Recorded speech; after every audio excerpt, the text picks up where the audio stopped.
जय हिंद साथियों, welcome to self study classes with Sumit Jain YouTube channel में आप सभी का स्वागत है। दोस्तों आज हम पढ़ने वाले हैं बाल विकास, और बाल विकास को हम पढ़ेंगे शुरू से। ठीक है, बाल विकास का अध्ययन हम करने वाले हैं बिल्कुल शुरू से, है ना। अगर आप सीटीईटी की तैयारी कर रहे हैं या फिर एमपी टेट वर्ग 3 की तैयारी कर रहे हैं या कोई भी टेट की तैयारी कर रहे हैं जिसमें बाल विकास आपसे पूछा जाता है, तब आपको ये वीडियो बहुत ही महत्वपूर्ण है और बहुत बढ़िया तरीके से हम पढ़ने वाले हैं, विस्तृत रूप से पढ़ने वाले हैं। सबसे पहला जो आपका टॉपिक आता है कि बाल विकास का अर्थ, आवश्यकता, क्षेत्र तथा सिद्धांत, बाल विकास की अवस्थाएं, शैशवावस्था, बाल्यावस्था, किशोरावस्था, बाल विकास की जो आपकी अवधारणाएं हैं, वो सारा का सारा जो किसी भी आप सीटीईटी में दे रहे तब भी वही टॉपिक आपका बाल विकास में होता है, एमपी टेट में भी आपका वही होता है। तो ये सारा का सारा सिलेबस जो है आपके आधार पर है, तो जरूर पढ़ना है। और जो भी साथी हमारे टेलीग्राम ग्रुप से नहीं जुड़े हैं वो टेलीग्राम ग्रुप से जुड़ें। और ये फर्स्ट क्लास है और निरंतर आपका जो है टॉपिक वाइज क्लास, आपके नंबर डले होंगे, फर्स्ट नंबर, सेकंड नंबर, इस प्रकार से क्लासें आएंगी, तो सभी लोगों को देख लेना है। ठीक है दोस्तों, तो बाल विकास के बारे में हम पढ़ेंगे सबसे पहले, और चैनल को सब्सक्राइब भी सभी को कर लेना है। मानव विकास का अध्ययन मनोविज्ञान की जिस शाखा के अंतर्गत किया जाता है उस शाखा को बाल मनोविज्ञान या फिर बाल विकास कहा जाता है। ठीक है, आप सभी को याद रख लेना है कि जो मानव विकास का जो अध्ययन किया जाता है, जिस शाखा के अंतर्गत किया जाता है, उसे क्या कहा जाता है? बाल मनोविज्ञान या बाल विकास कहा जाता है। सभी लोगों को पढ़ना है। ठीक है, वृद्धि और विकास आपने पढ़ा है दोस्तों। सबसे पहले वृद्धि क्या होती है, विकास क्या होता है, कई क्वेश्चन यहां से आपसे पूछे जाते हैं। वृद्धि के बारे में देख लेते हैं। सबसे पहले तो हम आपको बता दें कि जो वृद्धि है, एक बालक है, उसके वजन बढ़ना, उसके शरीर के अंगों का बढ़ना, वो क्या कहलाएगा? वृद्धि कहलाएगी। ठीक है, सभी को आई समझ में। और लेकिन उसका संवेगात्मक विकास, मानसिक विकास, शारीरिक विकास, इन सभी विकास से जब वो परिपक्वता की ओर पहुंचता है तब उसे हम क्या कहते हैं? विकास कहते हैं। अगर आपसे पूछा जाए कि निम्न में से बताइए विकास और वृद्धि के बारे में क्या सही है या क्या सही नहीं है, इस प्रकार के क्वेश्चन आते हैं। अगर आपसे पूछा जाएगा कि क्या सही है, तब विकल्प दिए जाएंगे कि विकल्प आपके सामने मौजूद होगा कि वृद्धि और विकास एक दूसरे के पूरक हैं, तब आपका उत्तर होगा वृद्धि और विकास एक दूसरे के पूरक हैं। याद रख लेना आपको, वृद्धि एक स्वाभाविक प्रक्रिया है। क्या है? एक स्वाभाविक प्रक्रिया है, गर्भावस्था से प्रौढ़ावस्था तक चलती है। ये सभी को याद रख लेना है कि वृद्धि कैसी होती है? सीमित होती है, और विकास जीवन पर्यंत चलता रहता है। एक स्वाभाविक प्रक्रिया है वृद्धि, गर्भावस्था से प्रौढ़ावस्था तक चलती रहती है। वृद्धि शब्द का प्रयोग कोशीय वृद्धि के संदर्भ में किया जाता है। वृद्धि मात्रात्मक होती है, उदाहरण जैसे लंबाई का बढ़ना, भार का बढ़ना और चौड़ाई का बढ़ना। तो वृद्धि कैसी होती है? मात्रात्मक होती है ना। ये चीज आपको याद रख लेनी है, सभी को याद रख लेनी है। मात्रात्मक से अर्थ क्या है कि जैसे भार हम पढ़ते हैं कि भार आपका कितना हो गया? 50 किलो हो गया। लंबाई आपकी 6 सेंटीमीटर हो गई, चौड़ाई 3 सेंटीमीटर हो गई। इस प्रकार से जो होता है तो वो वृद्धि है। वृद्धि मतलब होती है कि मात्रात्मक होती है, लेकिन विकास मात्रात्मक नहीं होता। सभी लोगों को याद रख लेना, वृद्धि के बारे में ये चीज आपको याद रखनी है।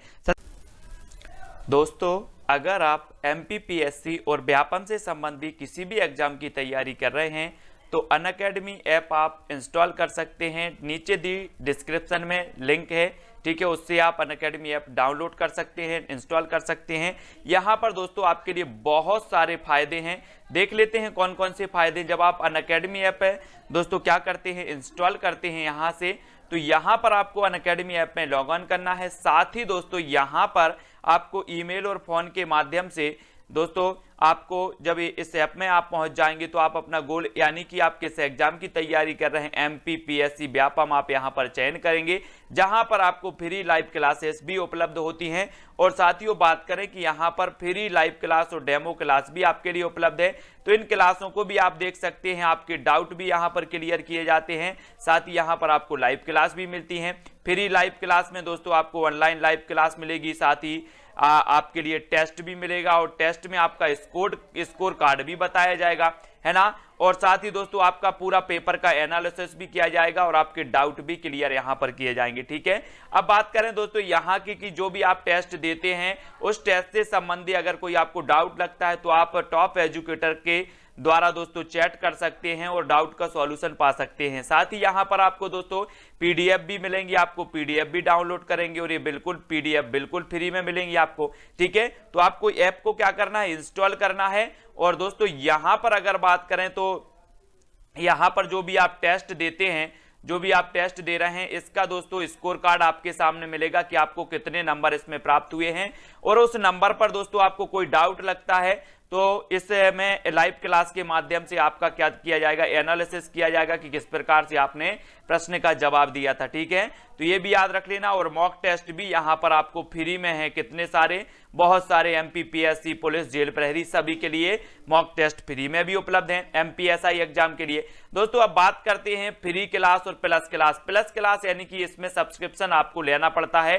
ठीक है, तो कुछ फ्री क्लासें आपको मिलती हैं अनअकैडमी ऐप में, तो कुछ क्लासों के आपके पैसे भी लगते हैं। ठीक है, तो इसमें देखें कैसे कैसे होता है दोस्तों। अगर इसमें बात करें कि जिस भी आप एग्जाम की तैयारी कर रहे हैं तो फ्री क्लास में आपको लिमिटेड आपका सिलेबस कवर किया जाएगा, साथ ही दोस्तों आपको जो टेस्ट हैं वो लिमिटेड टेस्ट मिलेंगे, है ना। और अगर प्लस क्लास की बात करें तो यहां पर आपका सिलेबस कंप्लीट कवर किया जाएगा और अनलिमिटेड प्रैक्टिस टेस्ट मिलेंगे और अनलिमिटेड यहां पर आपको पीडीएफ और नोट्स भी मिलेंगे, साथ ही ऑल डाउट सॉल्व किए जाएंगे आपको टॉप एजुकेटर के द्वारा। ठीक है, और यहां पर आपको लिमिटेड नोट्स मिलेंगे और लिमिटेड आपको डाउट सॉल्यूशन भी मिलेंगे। ठीक है, ये चीज आपको याद रखनी है। सतत रूप से जीवन पर्यंत चलने वाली प्रक्रिया क्या कहलाती है, विकास कहलाती है, एक पॉइंट। दूसरा, शरीर के गुणात्मक जो है गुणात्मक परिवर्तनों को विकास कहा जाता है। इसमें बालक का शारीरिक, मानसिक, सामाजिक, नैतिक विकास शामिल रहता है, यानी कि सभी प्रकार के जब विकास होते हैं और उसके बाद बालक एक परिपक्व अवस्था में पहुंचता है तब उसे हम क्या कहते हैं, विकास कहते हैं। ये चीज आपको समझ में आ गई होगी वृद्धि और विकास के बारे में। सभी टॉपिक आपको बड़े अच्छे से पढ़ना है, बहुत ही बढ़िया तरीके से यहां पर आज हम पढ़ने वाले हैं। वृद्धि एवं विकास में अंतर क्या है, अंतर देख लो। शारीरिक एवं व्यवहारिक परिवर्तन वृद्धि है, शारीरिक, मानसिक, सामाजिक, व्यवहारिक, नैतिक, संवेगात्मक सभी प्रकार के। इसमें शारीरिक और व्यवहारिक परिवर्तन है ना, और इसमें शारीरिक, मानसिक, सामाजिक, नैतिक, संवेगात्मक सभी प्रकार के परिवर्तन होंगे विकास में। ठीक है, क्योंकि वृद्धि जो है विकास के अंतर्गत ही आती है। मापन योग्य, लंबाई, चौड़ाई, भार आदि मापन योग्य नहीं, केवल अवलोकन योग्य है। ठीक है, विकास क्या है, केवल अवलोकन योग्य है। वृद्धि की प्रक्रिया जीवन पर्यंत नहीं चलती, बालक के द्वारा परिपक्वता ग्रहण करने के साथ साथ यह समाप्त हो जाती है। विकास की प्रक्रिया जीवन पर्यंत चलती है। वृद्धि का अर्थ संकुचित होता है, यह विकास का ही एक तत्व या घटक है, लेकिन विकास का जो अर्थ है वो व्यापक होता है ना। वृद्धि का अर्थ क्या होता है, संकुचित होता है, लेकिन विकास का जो अर्थ है वो कैसा होता है, व्यापक होता है।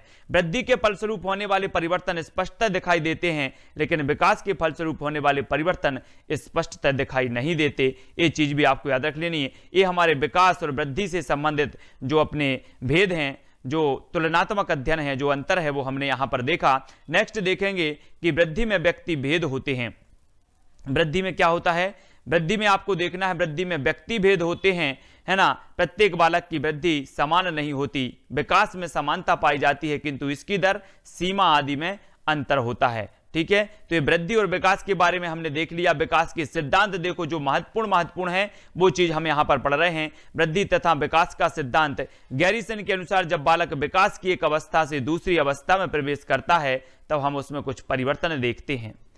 अध्ययनों ने सिद्ध कर दिया है कि परिवर्तन निश्चित सिद्धांतों के अनुसार होते हैं, इन्हीं को विकास का सिद्धांत कहा जाता है। ये किसने कहा है, गैरिसन के अनुसार, गैरिसन महोदय ने कहा है। ये चीज आपको याद रख लेनी है। यहां पर विकास, वृद्धि तथा विकास के जो सिद्धांत दिए हैं, सबसे हम पहले पढ़ते हैं निरंतरता का सिद्धांत, विभिन्न विकास की विभिन्न गति का सिद्धांत, विकास क्रम का सिद्धांत, विकास दिशा का सिद्धांत, एकीकरण का सिद्धांत, परस्पर संबंध का सिद्धांत, व्यक्तिगत भिन्नताओं का सिद्धांत, समान प्रतिमान का सिद्धांत, है ना, समान व विशिष्ट प्रतिक्रियाओं का सिद्धांत, वंशानुक्रम और वातावरण की अंतःक्रिया का सिद्धांत। यहां से एक क्वेश्चन आपका बनेगा।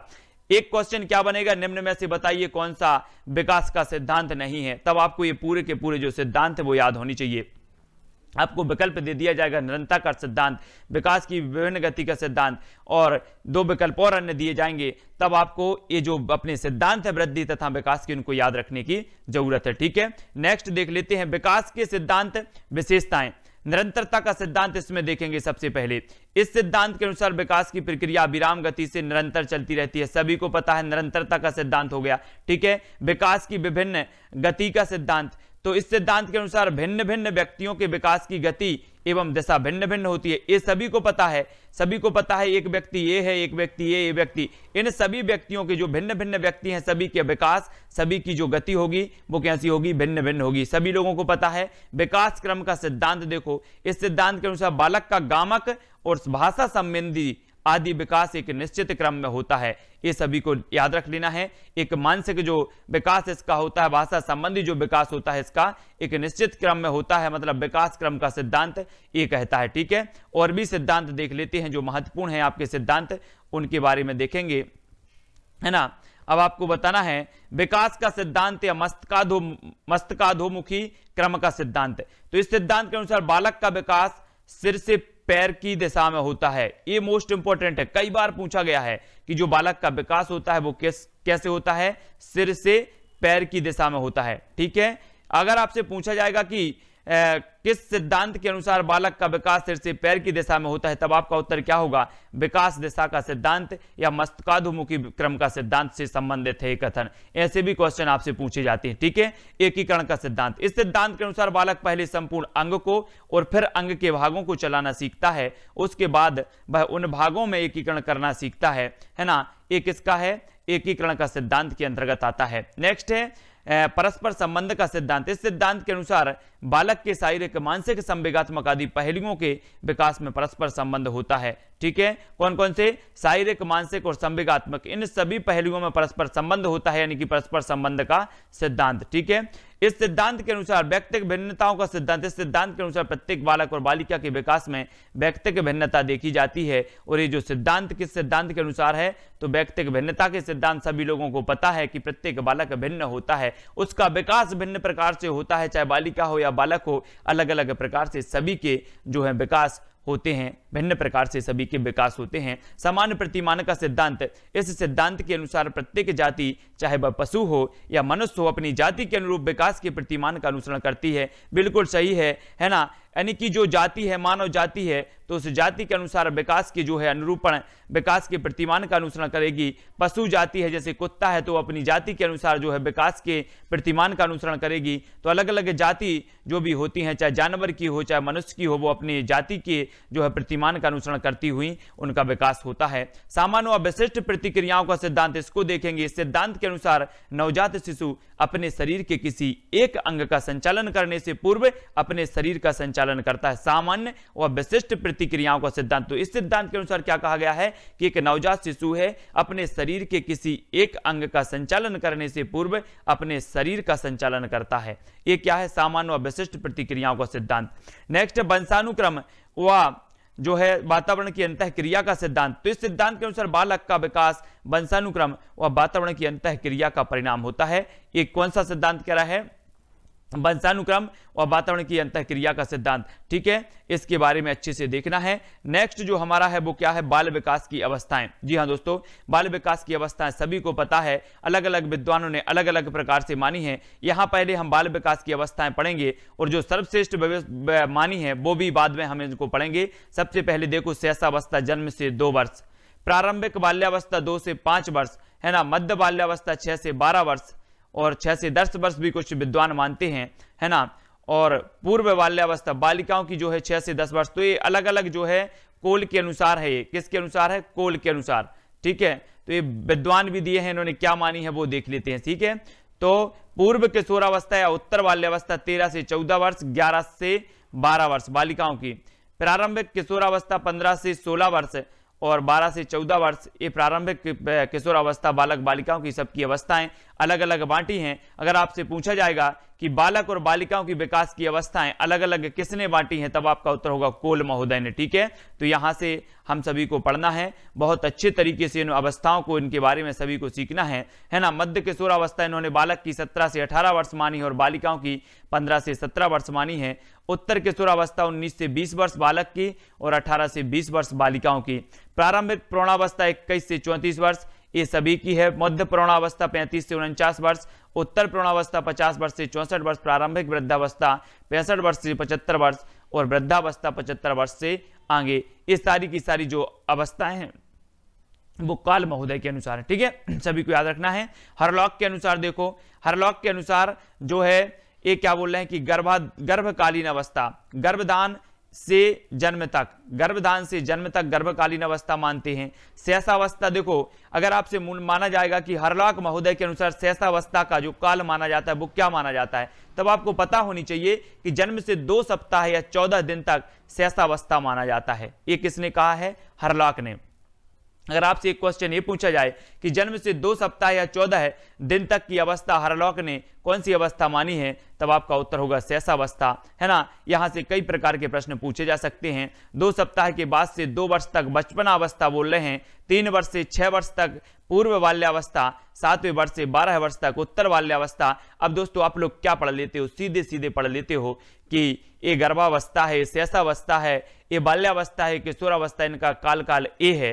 अब लेकिन क्वेश्चन कैसे बनते हैं? आपसे पूछे जाते हैं कि हरलाक महोदय के अनुसार बताइए कि बाल्यावस्था का जो काल है वो कौन सा काल माना जाता है, उसका आयु वर्ष क्या है, तब आपको ये चीज पूछी जाती है। तो पूर्व बाल्यावस्था 3रे वर्ष से 6 वर्ष तक, उत्तर बाल्यावस्था 7 वर्ष से 12 वर्ष तक, वयः संधि मानी है ने 12 वर्ष से 14 वर्ष, ये पूछा जाता है।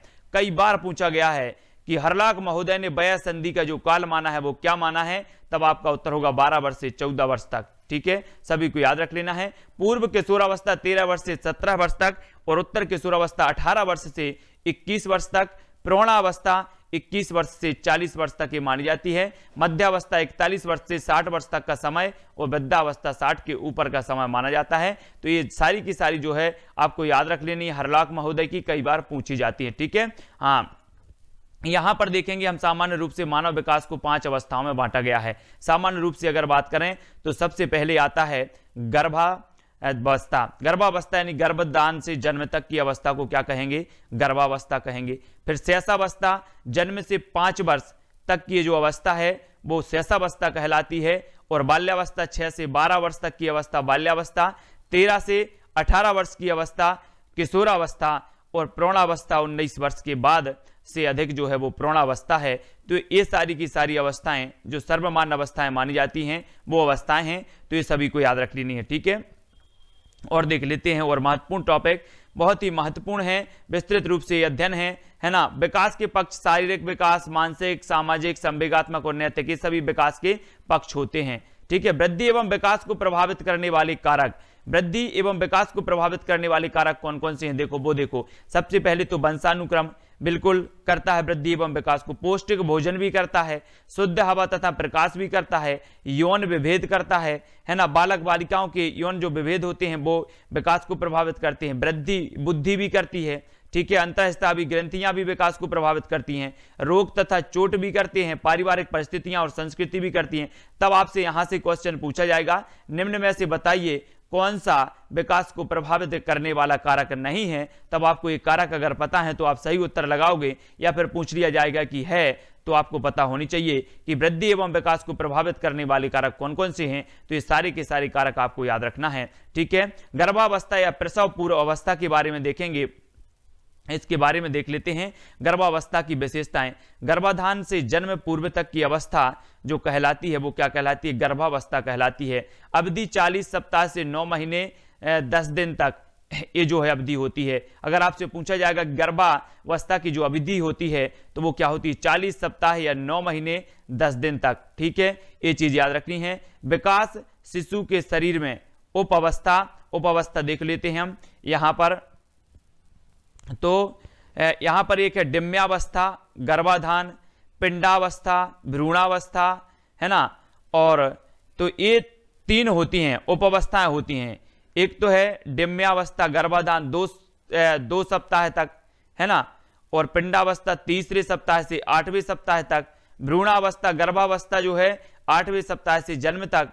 और निर्माण 3 परत से, एक्ट्रोड्रम, मेसोड्रम और एंडोड्रम, ये जो है निर्माण होता है 3 परतों से। तो ये चीज भी आपको याद रखनी है। गर्भावस्था में शिशु को प्रभावित करने वाले कारक देखो, सबसे पहले तो शिशु को अगर आपसे पूछा जाएगा निम्न में से बताइए गर्भावस्था में शिशु को प्रभावित करने वाला कारक कौन सा है, तब आपको याद होनी चाहिए। ठीक है, सभी लोगों को याद होनी चाहिए ये शिशु है। और इस शिशु को किस प्रकार से देखो, माता द्वारा लिया जाने वाला मादक द्रव्य ये प्रभावित करता है।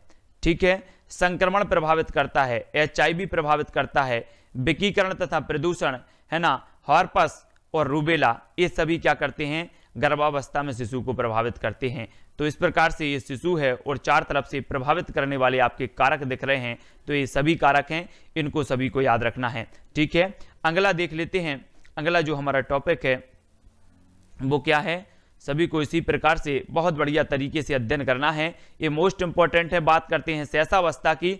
परीक्षा उपयोगी कथन है क्रो के अनुसार 20वीं सदी को बालक की शताब्दी कहा जाता है। मोस्ट इंपॉर्टेंट, कई बार पूछा गया। अगर आपसे पूछा जाएगा कि 20वीं सदी को बालक की शताब्दी कहा है तो किसने कहा है, तब आपका उत्तर होगा क्रो या क्रो ने। ठीक है, फ्रॉयड के अनुसार मनुष्य को जो कुछ भी बनना होता है वह 4-5 वर्षों में बन जाता है। ये किसने कहा है, फ्रॉयड ने कहा है। ठीक है, याद रखो, मुझे नवजात शिशु दे दो, मैं उसे डॉक्टर, वकील, चोर या जो कुछ बनाना चाहूं बना सकता हूं। ये किसने कहा, वाटसन ने। तो ये तीनों ही परिभाषा मोस्ट इंपॉर्टेंट है। 20वीं शताब्दी का बालक तो कई बार पूछा गया है। 20वीं शताब्दी को बालक की शताब्दी कहा जाए, क्रो या क्रो ने कहा है। ठीक है, याद रख लेना है। और जो है मनुष्य को जो कुछ भी बनना होता है वह 4-5 वर्षों में बन जाते हैं, फ्रॉयड महोदय ने कहा है। ठीक है, और 4-5 वर्ष हम फ्री निकाल देते हैं, फ्री में निकाल देते हैं, तो फ्री मतलब फ्रॉयड। ठीक है, और वाटसन के अनुसार मुझे नवजात शिशु दे दो, मैं उसे डॉक्टर, वकील, चोर या जो चाहूं बना सकता हूं। ये किसने कहा है, तो ये वाटसन महोदय ने कहा है। ये याद रख लेना है दोस्तों। शैशवावस्था में देखते हैं कि बालक का निर्माण काल है। शैशवावस्था बालक का निर्माण काल भी कहलाता है। देख लेते हैं इसको। शैशवावस्था जन्म से 5 वर्ष तक, इसे बांटा गया है 2 भागों में। ठीक है, एक पूर्व शैशवावस्था और दूसरी उत्तर शैशवावस्था। ठीक है, जन्म से 3 वर्ष पूर्व शैशवावस्था, 3 वर्ष से 5 वर्ष तक ये जो है उत्तर शैशवावस्था कहलाती है। ये सभी को याद रख लेनी है। ठीक है, कब, 3 से 5 वर्ष उत्तर शैशवावस्था और पूर्व शैशवावस्था जन्म से 3 वर्ष, इसे 2 भागों में बांटा गया है ना। और याद रख लेना, शिशु शब्द आया है यहां पर लैटिन भाषा के 2 शब्दों, इनफेंट का शाब्दिक अर्थ है नहीं बोलने योग्य, है ना। मतलब जो शिशु शब्द है वो लैटिन भाषा के इन और फेरी, है ना, से बना है, तब आपको फेंट से बना है। ठीक है, इन और फेंट से बना है, तब आपको याद रख लेना है। ये लैटिन भाषा के शब्द इन और फेंट से बना है, तो इन का अर्थ होता है नहीं और फेंट का अर्थ होता है बोलना। तब आपका जो होता है कि इन्फेंट का शाब्दिक अर्थ है नहीं बोलना। ठीक है, अगर आपसे पूछा जाएगा कि शिशु लैटिन भाषा के किस शब्द से बना है, तब आपका उत्तर होगा इन्फेंट। ठीक है, और इनका अर्थ होता है नहीं और फेंट का अर्थ होता है बोलना, अर्थात इन्फेंट का शाब्दिक अर्थ होता है नहीं बोलने योग्य। इस प्रकार नहीं बोलने योग्य बालक को क्या कहा जाता है, शिशु कहा जाता है। मोस्ट कितनी सरल भाषा में समझा गया है दोस्तों, ये चीजें तो हमें बिल्कुल भी समझ में आ जाएंगी।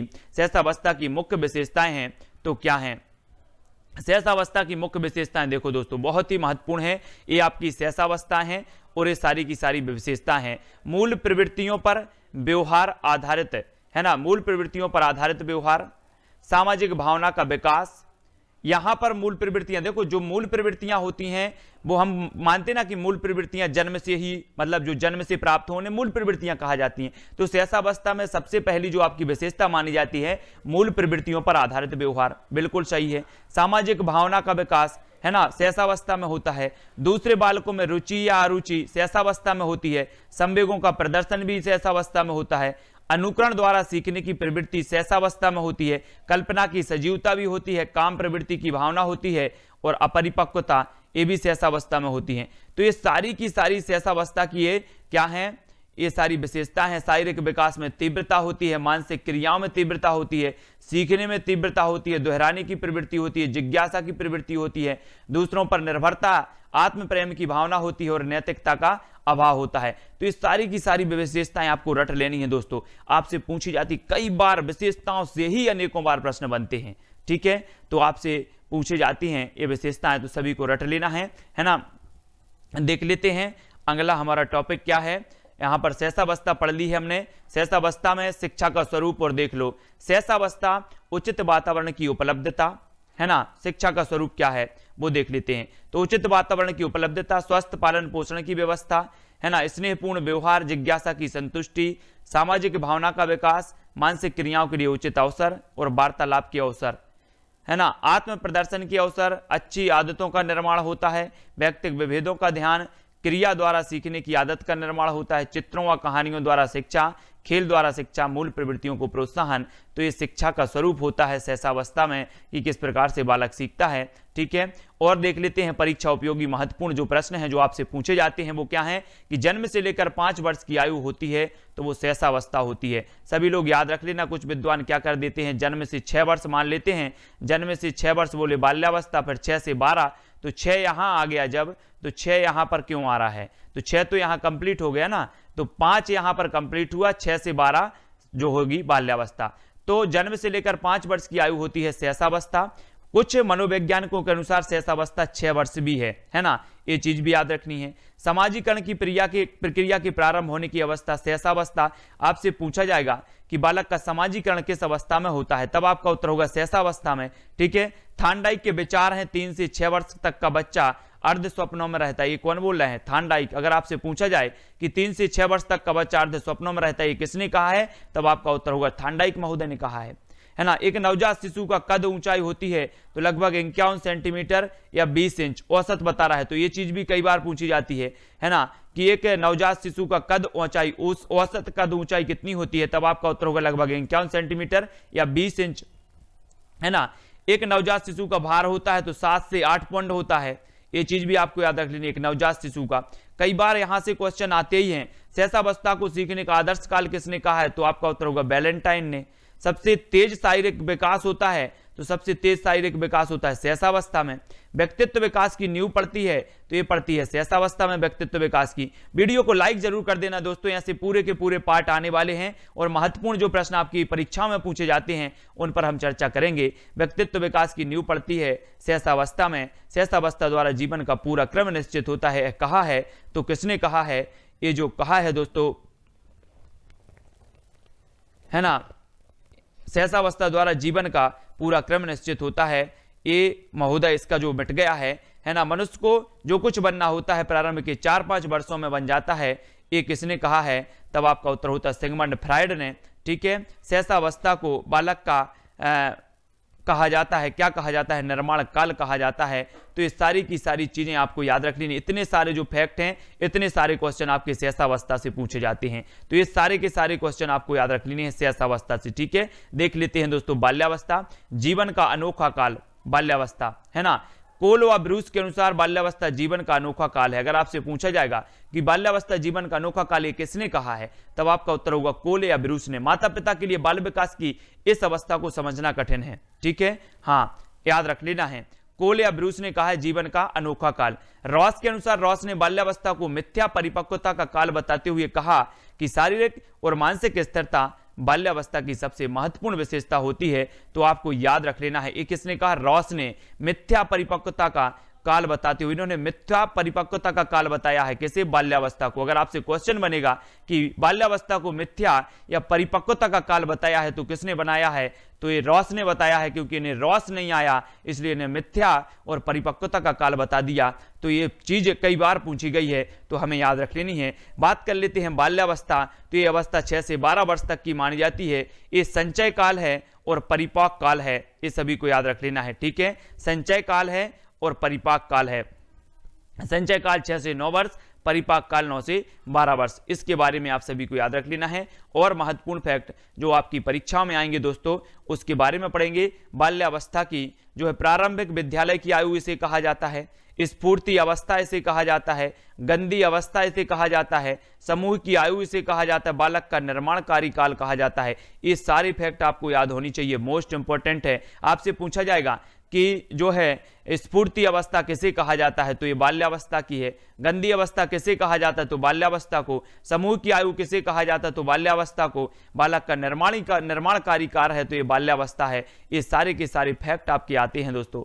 ये इतनी अच्छी चीजें इतनी अच्छी भाषा में समझाया गया है, तब आपको समझ में जरूर आएगा। और क्वेश्चन यहीं से बनते हैं, आपको खुद पता है कि किस प्रकार के क्वेश्चन, संसार का कुछ पढ़ने की जरूरत नहीं है। ये मेन पॉइंट आपको पढ़ना है जो आपकी परीक्षा में पूछे जाते हैं। बाल्यावस्था की मुख्य विशेषताएं देख लेते हैं। संग्रह करने की प्रवृत्ति है बाल्यावस्था, निरुद्देश भ्रमण की प्रवृत्ति है, काम की प्रवृत्ति की न्यूनता है बाल्यावस्था में, सामूहिक प्रवृत्ति की प्रबलता है ना, इसे समूह की आयु भी कहा जाता है। सामूहिक खेलों में रुचि होती है, रुचियों में परिवर्तन होता है। ठीक है, और शारीरिक तथा मानसिक विकास में स्थिरता, है ना, स्थिरता आने लगती है शारीरिक तथा मानसिक विकास में, मानसिक योग्यताओं में वृद्धि होती है, सामाजिक तथा नैतिक गुणों का विकास होता है, जिज्ञासा की भावना प्रबल होती है, इसमें वास्तविक जगत से संबंध होता है और रचनात्मक कार्यों में आनंद आता है और बहिर्मुखी व्यक्तित्व का विकास भी होता है और संवेगों का दमन व प्रदर्शन भी होता है। तब आप सभी को याद रख लेना है ना, जो भी बीएड या कुछ अन्य सब्जेक्ट पढ़ रहे हैं या जो भी विस्तृत रूप से जब आपको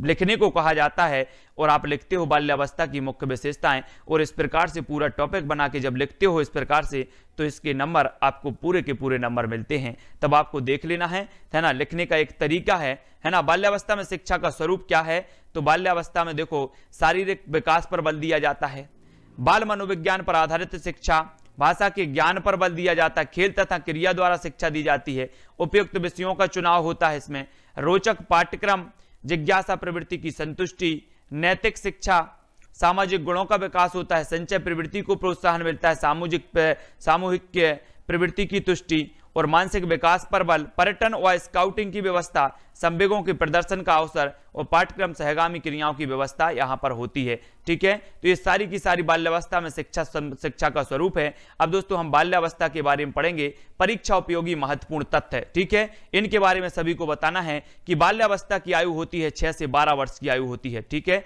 सभी को पता है। समूह की आयु कहा जाता है तो बाल्यावस्था को कहा जाता है। चुस्ती की आयु होती है तो बाल्यावस्था होती है, गंदी आयु होती है तो बाल्यावस्था होती है। बाल्यावस्था को मिथ्या परिपक्वता कहा है तो रॉस ने, कई बार पूछा गया ये क्वेश्चन, रॉस महोदय ने कहा है। बाल्यावस्था को संवेगात्मक विकास का अनोखा काल कहा है तो कोल व ब्रूस ने कहा है। बाल्यावस्था में बालक होता है तो बाह्य केंद्रित होता है ना, बाल्यावस्था में वाह केंद्रित होता है, ये याद रख लेना है। संग्रह करने की प्रवृत्ति किस अवस्था में होती है, तो बाल्यावस्था में होती है। प्राथमिक विद्यालय में प्रवेश की अवस्था क्या होती है, तब आपका उत्तर होता है बाल्यावस्था, है ना। बाल्यावस्था में खेल की प्रकृति होनी चाहिए तो सामूहिक और वास्तविक जगत में प्रवेश की अवस्था है तो कौन सी अवस्था है, बाल्यावस्था है। साथ ही दोस्तों अगर आप प्लस सब्सक्रिप्शन लेते हैं, है ना, तो यहाँ पर एक वर्चस्व नाम से एक मैगजीन भी आपको मिलेगी जिसके माध्यम से आप समसामयिकी को कवर कर सकते हैं। ठीक है, अब बात करेंगे दोस्तों कि यहाँ पर कौन कौन से कोर्स अभी वर्तमान में चल रहे हैं। तो यहाँ पर MPSI का बैच कोर्स चल रहा है 2 अक्टूबर से, है ना, MPSI बैच कोर्स और MPPSC का भी चल रहा है मेंस। ठीक है, तो ये फाउंडेशन बैच, ये सारे बैच यहाँ पर चल रहे हैं दोस्तों। MP पुलिस, ये बैच यहाँ पर स्टार्ट हो चुके हैं, तो आप भी इन बैच में शामिल होकर आप भी दोस्तों इन वीडियो के माध्यम से अपनी तैयारी को सुदृढ़ बना सकते हैं। ठीक है, बात कर लेते हैं एडमिशन फीस की, है ना, प्लस सब्सक्रिप्शन की। तो दोस्तों यहां पर देखें हम कि कैसे आपको एडमिशन फीस जमा करनी है, कैसे प्लस सब्सक्रिप्शन लेना है, कितने का आपको पड़ेगा, वो सारी चीजें यहां पर दी हैं कि अगर आप 1 महीने का प्लस सब्सक्रिप्शन लेते हैं दोस्तों तो आपको ये फीस 1600 चुकानी पड़ेगी। लेकिन यहां पर एक कोड दिया है, ये रेफरल कोड है सुमित जैन। अगर सुमित जैन रेफरल कोड आप यूज करते हैं तो आपको 10% का डिस्काउंट मिलेगा और आपको यही जो कोर्स है ये 1440 रुपए की सब्सक्रिप्शन में आपको मिलेगा। ठीक है, आप 3 मंथ का सब्सक्रिप्शन लेते हैं तो ये 4000 में आपका पड़ेगा, लेकिन आप कोड के बाद 3 मंथ का आपको कितने में पड़ेगा, मात्र 3600 रुपए में। ठीक है, तो ये 10% डिस्काउंट भी आपको मिल जाएगा। और दोस्तों 6 मंथ में आपको 7200 रुपए का है और 10% में आपको लेस होकर के 6480 रुपए का हो जाएगा। आपको कोड यूज करना है सुमित जैन और आपको 10% का डिस्काउंट भी मिल जाएगा। ठीक है, और 12 मंथ की बात करें तो ये 8800 रुपए का रखा गया है, लेकिन 10% डिस्काउंट में आपको 7920 रुपए का ये 12 महीने तक आप इसमें पढ़ाई कर सकते हैं। ठीक है, 24 मंथ के लिए आपको दोस्तों 12800 का कोर्स है और 10% डिस्काउंट के बाद 11520 है। यानी कि आपको सुमित जैन ये रेफरल कोड आप यूज करेंगे तो आपको 10% डिस्काउंट मिलेगा। और साथ ही नीचे लिंक दी है दोस्तों डिस्क्रिप्शन में, तो वहां से आप अनअकैडमी ऐप इंस्टॉल करें और बहुत सारे फायदे पाएं। निःशुल्क क्लासें भी यहां पर उपलब्ध हैं, साथ ही आप प्लस सब्सक्रिप्शन ले सकते हैं, डाउट भी आपके क्लियर किए जाते हैं, एनालिसिस किए जाते हैं। तो अभी आप डाउनलोड करें दोस्तों अनअकैडमी ऐप। ठीक है, और वीडियो को लाइक और शेयर जरूर करें। जय हिंद।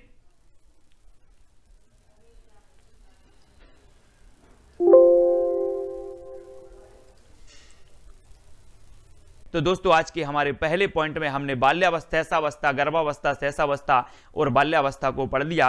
किशोरावस्था आगे के टॉपिक में पढ़ेंगे। इसी प्रकार आपका विस्तृत अध्ययन होगा, है ना। अगर आपको वीडियो 5% भी अगर अच्छा लगा है, आपके लिए उपयोगी है, तो वीडियो लाइक जरूर करना दोस्तों। ऐसा पूरा का पूरा कोर्स, और मैं आप जो है ये हमारा पार्ट फर्स्ट है और प्लेलिस्ट में बना दूंगा बाल विकास विस्तृत अध्ययन, तो आप प्लेलिस्ट में पूरे के पूरे वीडियो देख सकते हैं। जिस भी एग्जाम की आप तैयारी कर रहे हैं, अगर इस प्रकार से आप पढ़ते हो तो निश्चित ही आपका 100% सिलेक्शन पक्का है दोस्तों। इसमें वो चीजें कही गई हैं जो परीक्षा में पूछी जाती हैं। तो सभी लोगों को वीडियो को लाइक करना है, चैनल को सब्सक्राइब कर लेना है, और कमेंट में जरूर बताना है कि दोस्तों वीडियो आपको कैसा लगा, कहां तक आपके लिए उपयोगी है। तो आज के वीडियो के लिए जय हिंद।